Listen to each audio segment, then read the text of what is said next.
राहुल जी का स्पीच था बजट राष्ट्रपति के अभिभाषण पर, उस पर बोलने नहीं दिया जा रहा क्योंकि वो फैक्ट चीज़ बोलना चाह रहे थे, देश को वास्तविक स्थिति बताना चाह रहे थे। लेकिन कहीं न कहीं उनसे बीजेपी बिल्कुल घबराई हुई है। जो विदेश नीति के ऊपर स्पष्टीकरण सरकार को देना चाहिए, उसके बजाय वो सच्चाई को छुपाने का प्रयास कर रही है। तब पक्ष बिल्कुल अनसुना कर रहे थे विपक्ष को, और विपक्ष की कोई बात ही नहीं सुनना चाह रहे। तो हमारे साथ खास बातचीत करने के लिए कांग्रेस पार्टी के सांसद उमेदवार राम बेनीवाल जी हैं। सर, जिस तरीके से संसद की कार्रवाई चल रही है, बजट सत्र है ये, और इसमें जो हंगामा देखने को मिल रहा है, विपक्ष की तरफ से लगातार जो मांग उठाई जा रही है, राहुल गांधी जी संसद में कई मुद्दों को लेकर बोलना चाह रहे हैं राष्ट्रपति के अभिभाषण पर, लेकिन उन्हें बोलने नहीं दिया जा रहा है, जो उनका आरोप है। इसको आप कैसे देखते हैं? बिल्कुल बीजेपी घबराई हुई है, डरी हुई है। और जो राहुल जी का स्पीच था बजट राष्ट्रपति के अभिभाषण पर, उस पर बोलने नहीं दिया जा रहा क्योंकि वो फैक्ट चीज़ बोलना चाह रहे थे, देश को वास्तविक स्थिति बताना चाह रहे थे। लेकिन कहीं न कहीं उनसे बीजेपी बिल्कुल घबराई हुई है। और जो आर्मी चीफ ने जो मैगजीन लिखी थी और उसके अंदर जो दावे किए गए थे गृह मंत्री और प्रधानमंत्री जी के बारे में, पूरी पोल खोल रहे थे राहुल जी। तो उनसे बीजेपी डरी हुई है। और वो कभी तो कह रही है कि बुक प्रकाशित नहीं हुई, फिर कह रही है मैगजीन भी आप इसके संसद के अंदर नहीं बोल सकते। लेकिन जो विदेश नीति के ऊपर स्पष्टीकरण सरकार को देना चाहिए, उसके बजाय वो सच्चाई को छुपाने का प्रयास कर रही है। और सर, आज जो है 8 सांसदों को निलंबित भी कर दिया गया। जिस तरीके से बीजेपी कह रही है कि जो आप रवैया विपक्ष का बहुत गैर जिम्मेदाराना था, अमर्यादित व्यवहार किया गया, जिस तरीके से टेबल पर चढ़ के पर्चे फाड़े गए, ये सारी घटनाओं को लेकर आप क्या? नहीं, वो तो बिल्कुल लोकतांत्रिक तरीके से विरोध था। और बेल के अंदर जाना, अपना विरोध प्रकट करना विपक्ष का जो काम है वो कर रहे थे। और लेकिन सत्ता पक्ष बिल्कुल अनसुना कर रहे थे विपक्ष को, और विपक्ष की कोई बात ही नहीं सुनना चाह रहे। तो कल से आज दिन तक कई बार 3-4 बार कल भी हुई थी, सदन स्थगित हो गई थी। आज भी वही रवैया था पूरे दिन।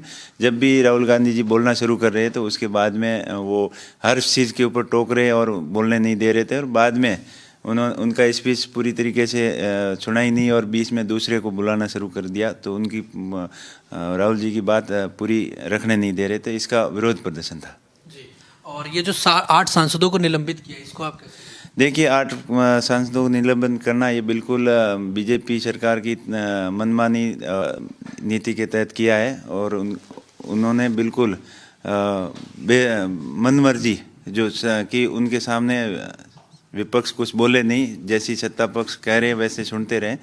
लेकिन विपक्ष की आवाज़ नहीं सुनी जा रही थी, तो उनके लिए बताया गया था कि हमारे एलओपी को पूरा बोलने दिया जाए। लेकिन उन्होंने उसको सुना नहीं और बेल में गए तो उनको निलंबित कर दिया है। ये बिल्कुल दुर्भाग्यपूर्ण है इस तरीके से। जी सर, एक सवाल ट्रेड डील को लेकर। जिस तरीके से ट्रेड डील भारत अमेरिका की हुई है, इसको एक बड़ी उपलब्धि मानी जा रहा है, जो कि बीजेपी इसको बड़ी उपलब्धि बता रही है। और प्रधानमंत्री मोदी ने भी कहा कि ये एक ऐतिहासिक डील हुई है, भारत की बड़ी कूटनीतिक जीत है। इसको आप देखिए?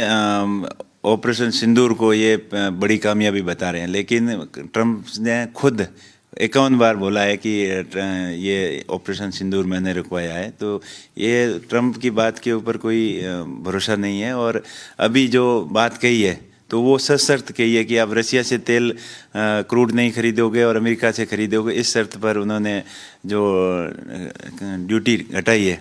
और वो भी ड्यूटी हमारे कांग्रेस की यूपीए सरकार में बहुत कम थी और धीरे धीरे बढ़ी, और ये बढ़ा के फिर घटाया। और दूसरा मेन तो उनका था कि रशिया से तेल नहीं खरीदोगे तब ये ड्यूटी आपको घटाएंगे, और इसका भी पूरा स्पष्टीकरण नहीं है। और ये घोषणा जो प्रधानमंत्री जी को करनी चाहिए थी, विदेश मंत्रालय को करनी चाहिए थी, वो ट्रंप खुद कर रहे हैं, ट्वीट के माध्यम से कर रहे हैं। तो इसके ऊपर पूरा कोई भरोसा नहीं है। बिल्कुल, मैंने सवाल लगाया था कि सीमावर्ती क्षेत्र के अंदर बच्चे जो स्कूल छोड़ने का रेशियो क्या है, कितने % बच्चे स्कूल छोड़ देते हैं। तो सरकार ने जवाब भी दिया और उसमें स्कूल छोड़ने का कारण भी पूछा था। तो स्कूल छोड़ने की दर है वो लगभग 5% में प्राइमरी में है, 6% मिडिल में है, और 10-12% के करीब हायर सेकेंडरी के अंदर है। और हायर सेकेंडरी के बाद में तो कितने छोड़ते हैं वो तो अभी कोई आंकड़ा फिक्स आया नहीं। लेकिन सब हैरानी करने वाला जवाब आया कि स्कूल छोड़ने का मुख्य कारण गरीबी और काम करने की बाध्यता और ख़राब स्वास्थ्य। लेकिन आज अपन विकसित भारत का सपना देख रहे हैं, बात कर रहे हैं 1947 में विकसित भारत बनाएंगे, लेकिन आज जो स्कूलों की हालत है, बच्चे गरीबी के कारण स्कूल छोड़ रहे हैं, ख़राब स्वास्थ्य के कारण स्कूल छोड़ रहे हैं, उनको काम करना पड़ता है घर में, इसलिए स्कूल छोड़ने पड़ते हैं। तो ऐसी स्थिति में विकसित भारत का सपना देखना बिल्कुल कोरा सपना ही है। इसकी हकीकत से अपन कोसों दूर है। आज इस शिक्षा की बात करें तो स्कूलों के अंदर सीमावर्ती क्षेत्र और राजस्थान की, पश्चिम राजस्थान की बात करें तो वहाँ 60-70% स्कूलों के अंदर पद खाली हैं और ख़राब इंफ्रास्ट्रक्चर है, स्कूलों की बिल्डिंग नहीं है, स्कूलों की छत टूट रही है और जर्जर हालत की स्कूलें हैं। उसका भी मैंने पूछा था तो उनका स्पष्ट जवाब उन्होंने नहीं बता पाए कि स्कूल जर्जर हालत होने की वजह से मर्ज कर दी गई है। काफ़ी मेरे क्षेत्र में बात करें तो वहाँ सैकड़ों की संख्या में स्कूलों को मर्ज इसलिए किया कि वो स्कूलें बैठने के लायक नहीं थी और कई जगह स्कूलें मंदिरों के अंदर चल रही है। तो इंफ्रास्ट्रक्चर का बहुत बुरा हाल है। और ये बात कर रहे हैं कि समग्र शिक्षा के तहत हमने बहुत सारे बजट दिए, लेकिन धरातल की हकीकत कोसों दूर है। तो सरकार को इसके ऊपर विशेष ध्यान देना है कि अगर एजुकेशन सेक्टर के ऊपर ध्यान नहीं देंगे तो विकसित भारत कैसे होगा, इसकी परिकल्पना करना ही बेकार है। आज बजट की बात करें तो शिक्षा के अंदर बजट हमेशा कम किया जा रहा है।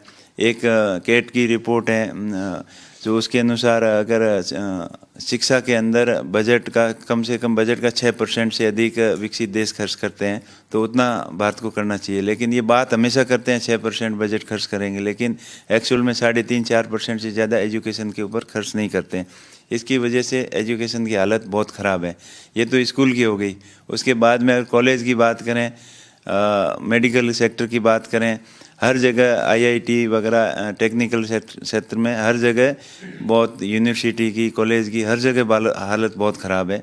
आधे से ज़्यादा पद खाली है, कई जगह तो बिल्कुल पद है ही नहीं। कॉलेज इतने खोल दिए हैं, पश्चिम राजस्थान की बात करें तो जो UG कॉलेज हैं तो उसके अंदर तो पद ही नहीं है। मतलब एक ज़िले के अंदर 8-8, 10-10 कॉलेज हैं, लेकिन परमानेंट स्टाफ 8-10 का ही नहीं है। कई बिना स्टाफ के संविदा कर्मियों के भरोसे कॉलेज चल रहे हैं।